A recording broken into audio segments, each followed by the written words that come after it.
Del atlantismo al polo euroasiático, el conflicto en Ucrania como evidencia de una nueva configuración global. Así es el título, doctor Sergio Rodríguez Helfstein, Así es, aquí está el nuevo libro. el nuevo libro. Sí. Anteriormente tenía el libro de China, ¿no?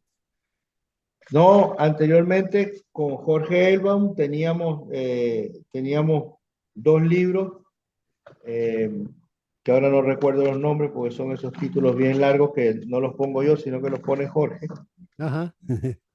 pero no los tengo aquí a la mano, lamentablemente. Pero este es el tercer libro que hacemos con Jorge. Ujú, El primero se llamaba el imperialismo pandémico. ajá, En el año 20 estábamos todos encerrados y entonces tratamos de dar una interpretación de lo que estaba ocurriendo con la pandemia desde la perspectiva de las relaciones internacionales. qué bueno. El otro fue el año pasado, el año 22. eh, Tratamos de evaluar las primeras manifestaciones, las primeras expresiones en el sistema internacional del conflicto en Ucrania. Ujú, Y este de ahora es de alguna manera una continuación del anterior, en el claro. sentido que ya evaluamos algo que ya podrían considerarse tendencia en Sí, las sí. relaciones internacionales, toda vez que la prolongación del conflicto ha generado una serie, valga la redundancia, de tendencias que se están manifestando y que apuntan hacia una transformación estructural del sistema internacional. Sí, sí. Sí, además va cambiando día a día, ¿no? La situación es bastante seria, ¿no? En ese tema. Y bueno, contanos un poco cómo lo ves dentro de tu libro a este nuevo polo, ¿no?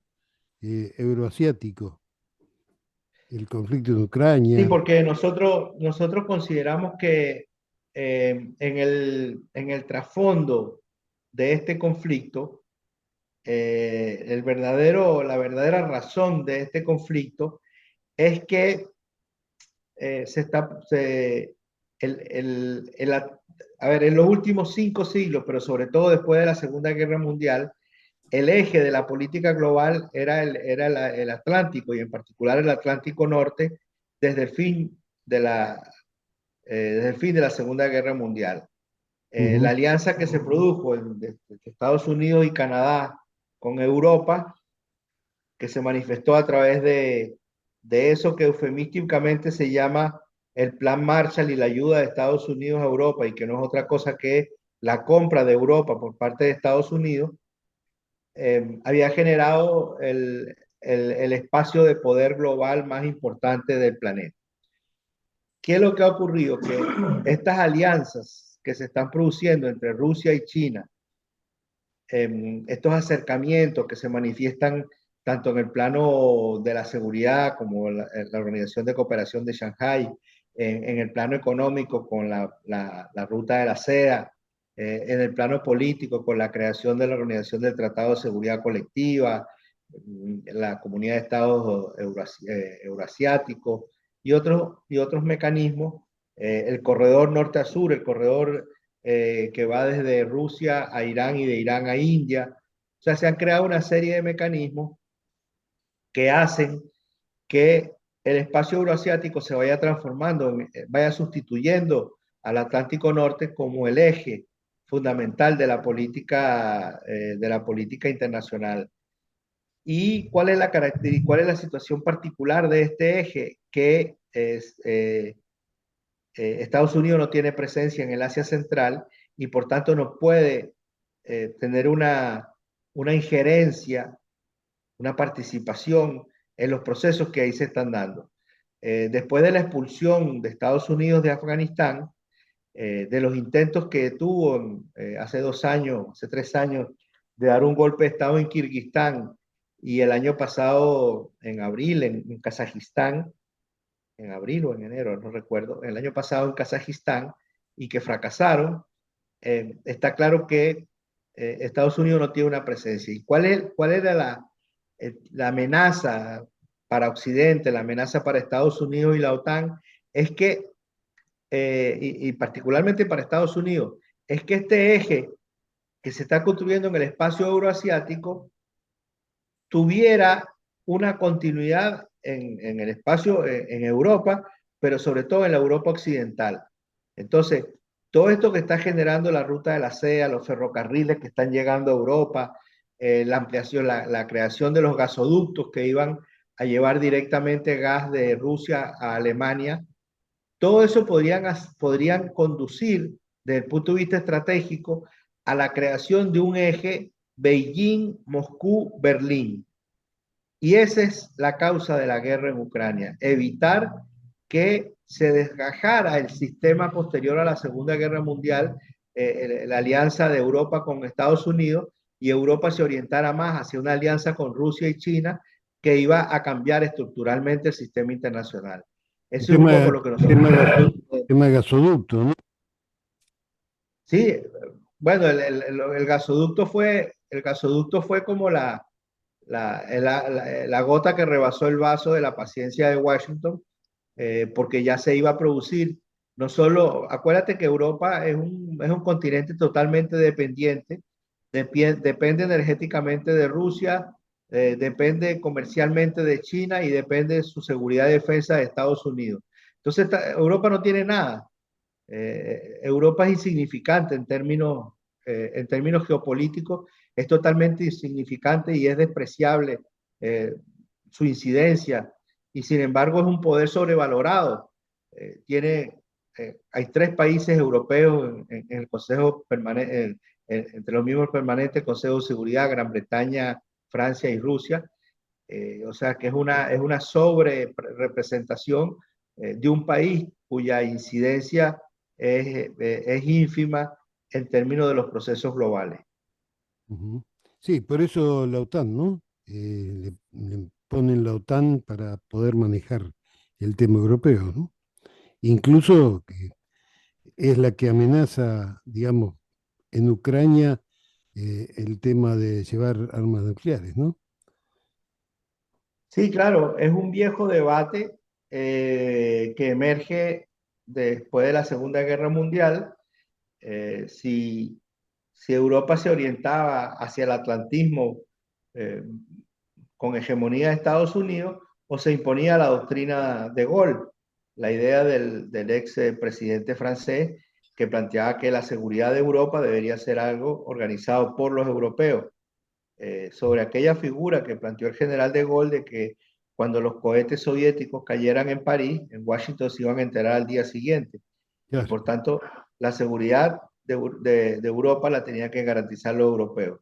Entonces, ese debate entre europeísmo y atlantismo, que estuvo muy de moda y que condujo hacia la creación de las instituciones europeas, pero que, como tú bien dices, bajo el manto de la OTAN, que es creada en el año 49, o sea, tan solo cuatro años después de la Segunda Guerra Mundial y antes de la creación de la Unión Europea y de todas las estructuras del sistema político y económico europeo. eh, eh, entonces, marcan la pauta de lo que habría de ser esa situación, y que hoy nuevamente ese debate cobra vigencia en los hechos que están ocurriendo. Pero fíjate que esa es una norma que se establece. Aquí en América ocurrió lo mismo. Primero se creó el TIAR, el Tratado Interamericano de Asistencia Recíproca, en el 47, y después se creó la OEA en el año 48. O sea, siempre se crea primero el instrumento militar, que sirve como instrumento de fuerza para forzar la creación de un instrumento político. Lo mismo ocurrió en Europa. Se crea el instrumento militar, la OTAN, y después surge la Unión Europea y todos los otros estructuras del sistema europeo. Sí, sí. Primero se aseguran el tema, la seguridad. Eh, y bueno, viendo este nuevo panorama, este nuevo compendio de situaciones, América Latina y el Caribe, este, ¿qué rol juegan? Entramos al BRICS, no podemos entrar en la CELAC, el UNASUR, bueno, hay una serie de situaciones ahí que hay que empezar a resolver tal vez desde los pueblos, ¿no? Con su voto, porque no hay otra alternativa que ponerle un cepo al avance liberal, ¿no?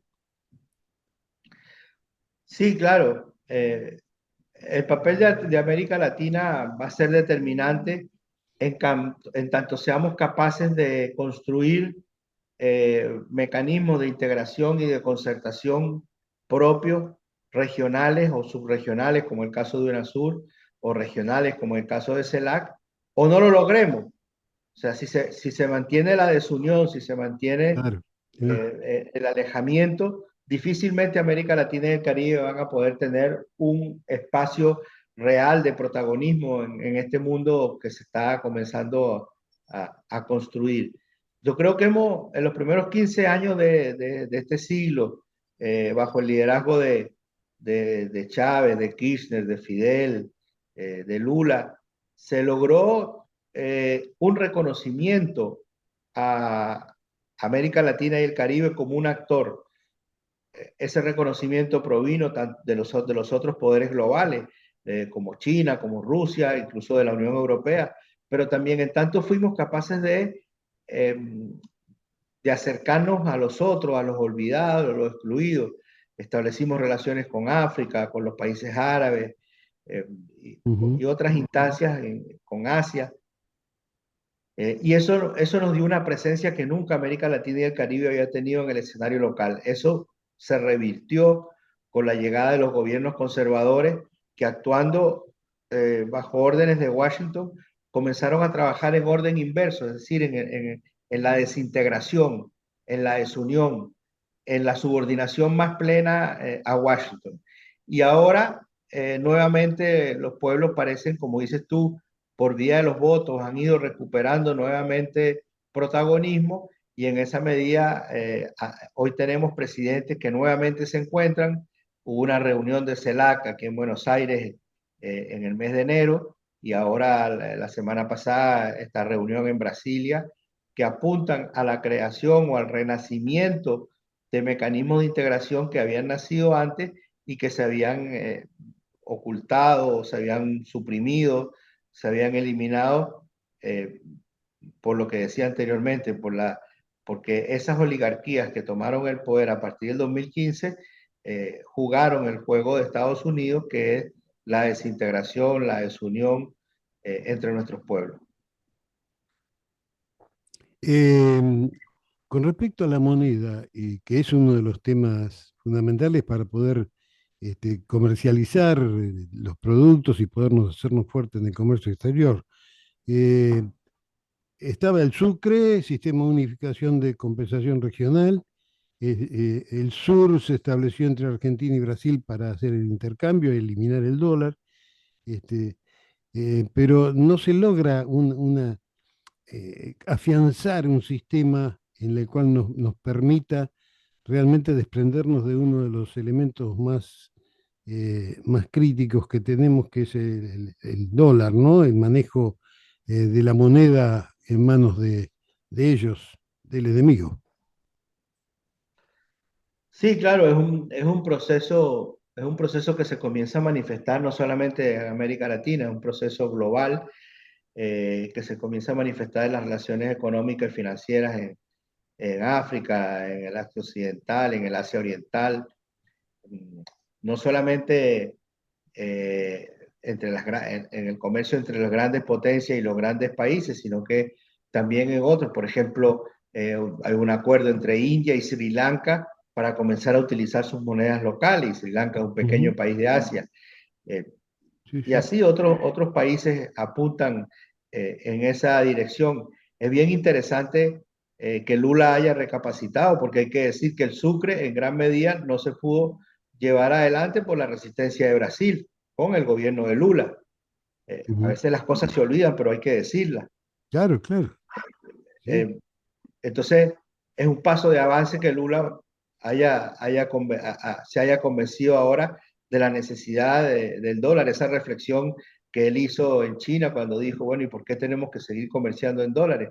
Claro. Bueno, hubiera sido bueno que esa reflexión la hubiera hecho en el 2008, en el 2007, en el Se le 2008. pasó, se le fue. Sí, y entonces, bueno, pero finalmente es un proceso global, es una dinámica que está ocurriendo en muchos lugares del planeta y pareciera ser que es irreversible. Y efectivamente, Estados Unidos tiene tres grandes sustentos de su poder.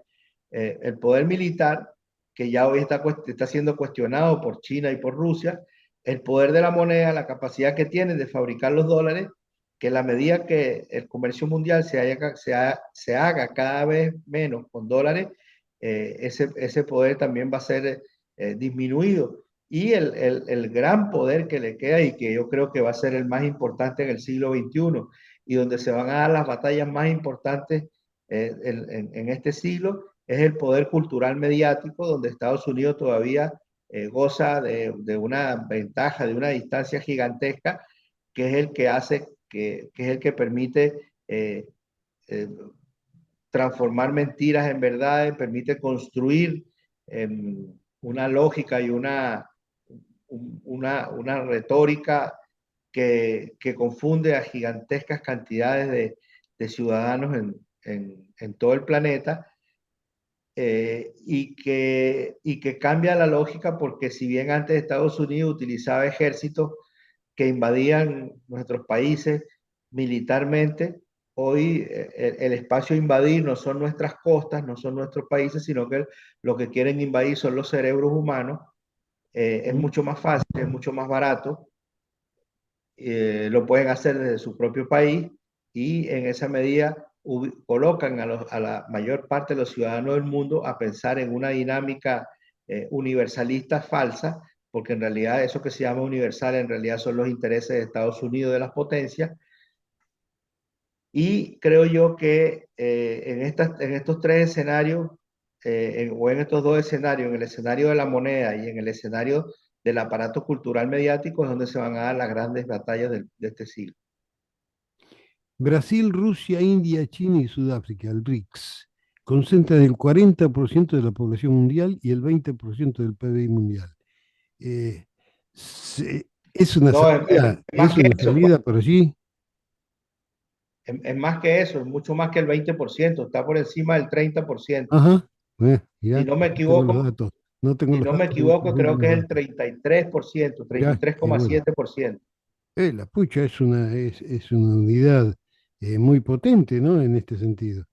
Eh, Está en juego la salud alimentaria, la seguridad alimentaria y la adaptación al cambio climático también, ¿no?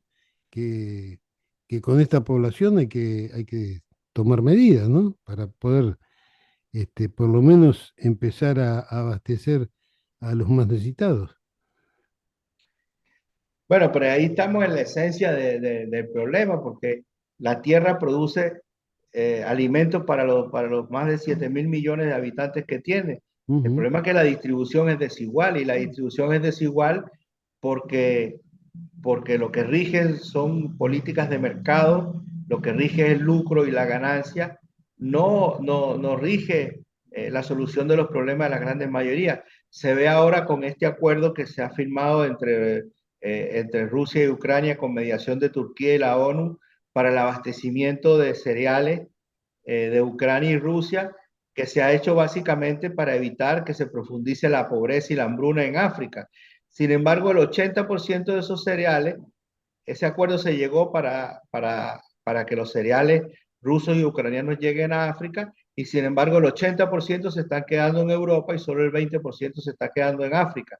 Entonces, efectivamente, al capital no le interesa que haya una distribución de los recursos de la tierra para todo el planeta, para que se solucionen los problemas más inmediatos de cientos de miles de millones de ciudadanos que se debaten en condiciones paupérrimas de vida.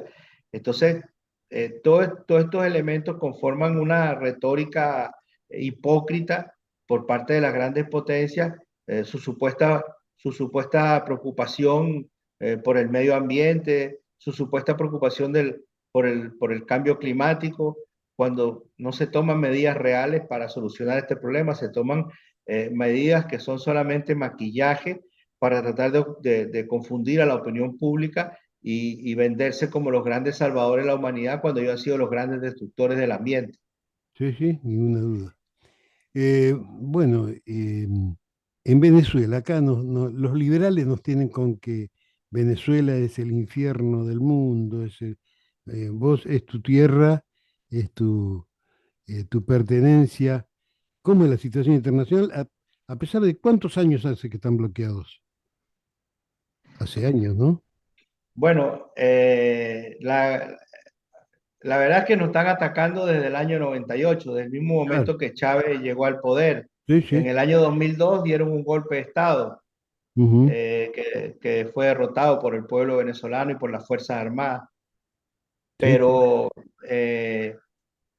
y después en el año 2014 se inició la nueva ofensiva golpista a partir de una dinámica distinta eh, y tuvo su colofón en términos jurídicos, podríamos decir, en el año 2016, creo que fue, cuando el presidente Obama declaró a Venezuela como una amenaza para la seguridad nacional de Estados Unidos, y ahí hubo un escalamiento con alrededor de 900 sanciones contra Venezuela y básicamente contra la industria petrolera, que es el principal sostén de la economía de Claro. Venezuela.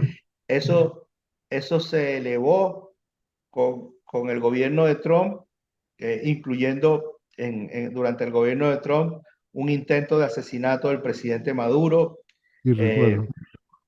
un golpe de Estado, una invasión marítima por las costas del norte de Venezuela, una invasión por vía terrestre por el estado Apure, e incluso la alianza de la oposición con grupos de la delincuencia organizada para generar inestabilidad e ingobernabilidad en Caracas con acciones de delincuencia que eran fomentadas desde Estados Unidos y Colombia en ese momento. A eso le tienes que unir sabotaje a la industria petrolera, sabotaje a la industria eléctrica, bueno, el bloqueo, las sanciones, los impedimentos para que Venezuela pudiera comprar alimentos y medicinas, en fin, toda una batería de acciones que hacen parte del gran arsenal de instrumentos de agresión que tiene Estados Unidos y que creo que se han puesto en funcionamiento todos en Venezuela y han sido derrotados uno tras otro. En Venezuela, en este momento, la situación no es buena, es una situación que sigue siendo difícil, pero yo creo que el peor momento ya pasó. Yo creo que eso nos sirvió también para aprender a funcionar en condiciones distintas, en estas condiciones de bloqueo y de sanciones. Nos ha enseñado a diversificar nuestra economía eh, eh, y ha generado bastante unidad nacional, y además te diré que en Venezuela hay una gran estabilidad política. Yo creo que Venezuela hoy es uno de los países de América Latina donde menos manifestaciones, menos protestas se producen. Hay una gran tranquilidad y una gran calma desde hace ya varios años, y eso permite la convivencia y hace que el Estado funcione en plenitud, todos sus poderes funcionan en plenitud, eh, el poder electoral, el poder legislativo, el poder judicial y por supuesto el poder ejecutivo, eh, haciendo que el Estado sea bastante dinámico y que esté aprendiendo a funcionar en medio de las sanciones, en medio del bloqueo, en medio de las agresiones permanentes de Estados Unidos y de las sanciones que no cesan, em, em, y que todo lo contrario, hay toda una retórica hipócrita en el sentido de que se están aliviando las sanciones, lo cual es falso. Ujú. eh, lo que ha hecho Estados Unidos es, considerando que Venezuela es un gran productor de petróleo y de gas, lo que ha hecho es tratar de hacer adaptaciones a su legislación interna para prepararse para que en caso de que la guerra en Ucrania se profundice y la situación energética se haga más grave, tener un abastecedor seguro en Venezuela para sus empresas. Pero eso es unas medidas que se han tomado para favorecer a las empresas de Estados Unidos, no para favorecer al pueblo venezolano. Las Seguramente. tensiones se mantienen, se recrudecen día a día y están claramente orientadas hacia la búsqueda del derrocamiento del gobierno del presidente Maduro. Bueno, pero con las reservas de petróleo, de gas, de oro, de diamante, de bauxita que ustedes tienen, seguramente podrán superar ampliamente cuando estén las condiciones dadas para salir adelante y ser un gran país como lo ha sido siempre, ¿no? Y en la cual he tenido el orgullo de poder visitar en mi juventud. Te agradecemos muchísimo, Sergio, te extrañamos mucho porque te pensábamos tener personalmente en Junín. Le habíamos prometido a los compañeros de Junín que ibas a estar allí, porque en Pergamino ya estuviste con nosotros ahí en la UNOVA. eh, pero bueno, la situación es esta, te van a escuchar seguramente, te van a poder disfrutar por medio de la tecnología moderna. Un gran abrazo, Sergio, y realmente Un, esperemos encontrarnos pronto. un gran abrazo, Juan. Gracias por la invitación a tu programa. A los amigos de Junín, de Pergamino, sí, he estado ahí, me han atendido muy bien. Guardo gratos recuerdos de mis dos viajes que he hecho Ujú, a ok. esas tierras queridas. Y este viaje es mucho más intenso. Estoy yendo a presentar el libro a provincias donde nunca había ido. Estaré en Concordia, en Gualeguaychú, en Santa Fe, en Paraná, Ah, en gente diferentes maravillosa. ciudades donde no he estado. Entonces, bueno, tenemos que diversificarnos y el tiempo siempre se hace corto, pero bueno, esperemos que en el próximo viaje sí pueda nuevamente visitarte y visitarlos a ustedes y nuevamente intercambiar con Vas, esa gente tan maravillosa que conocí allá en mis visitas. vas a conocer Muchas gracias. paisajes y gente maravillosa en el interior de nuestro país, mucho más valiosa que nosotros. Bueno, te agradecemos, Sergio. Un abrazo grande. Un gran abrazo, muchas gracias.